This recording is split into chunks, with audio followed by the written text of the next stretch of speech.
Opo. Kung hindi po kayo pamilyar sa linya, ito po yung ginagamit sa paggawa ng kutsinta. Para po mag-firm din po at ito po yun.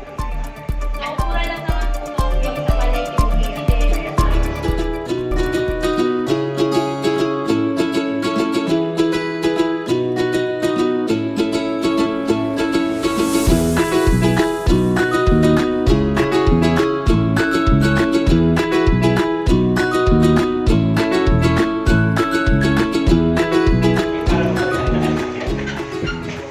Para bago natin pasukin itong negosyo to, alam natin kung ano ba yung mga kakaharapin natin. Yan. Isa sa pinakamahalagang tanong, kailan pwedeng bumalik ang puhunan ko? Diba? Ito ang magic question. Diba? Kasi hanggat maaari, gusto natin mabilis.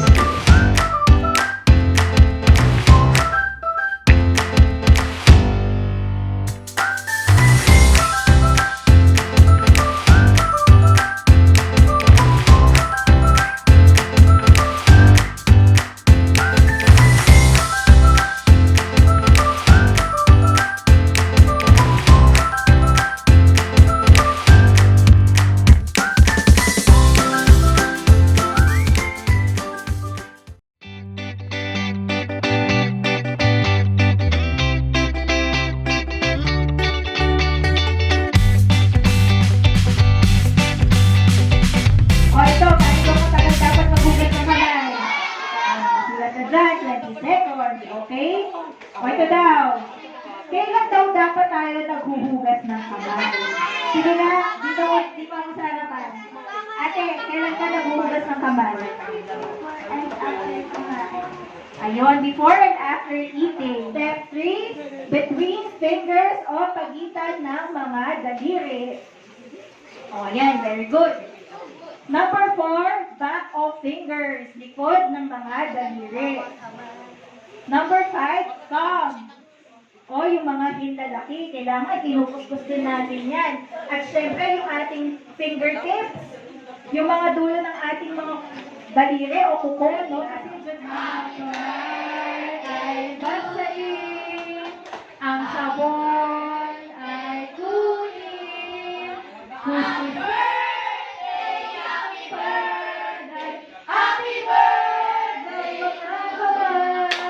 pagitan ng daliri, pagitan ng daliri.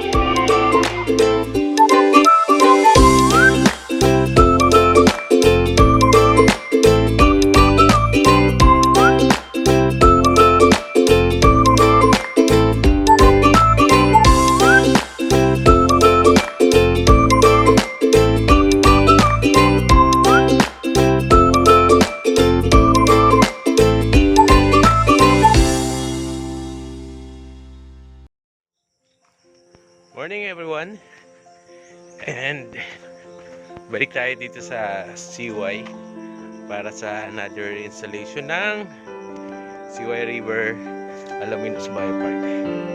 So medyo matagal na rin kaming hindi nakapunta dito. Ngayon na nga pupunta tayo ng kawayan na gagamitin sa biopark. Nag-bike lang ako.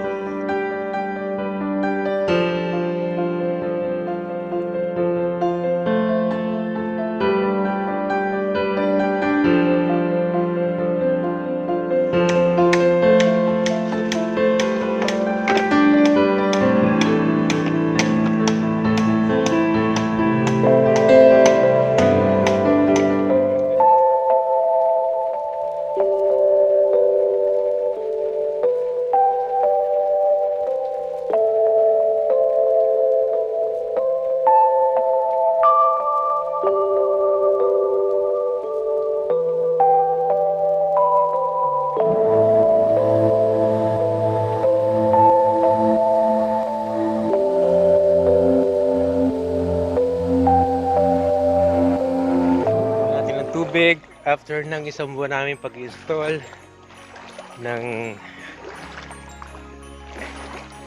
CY River Alaminos Biopark Phase 2. Tingnan natin ulit yung mga isda na nakita natin kung malalaki na.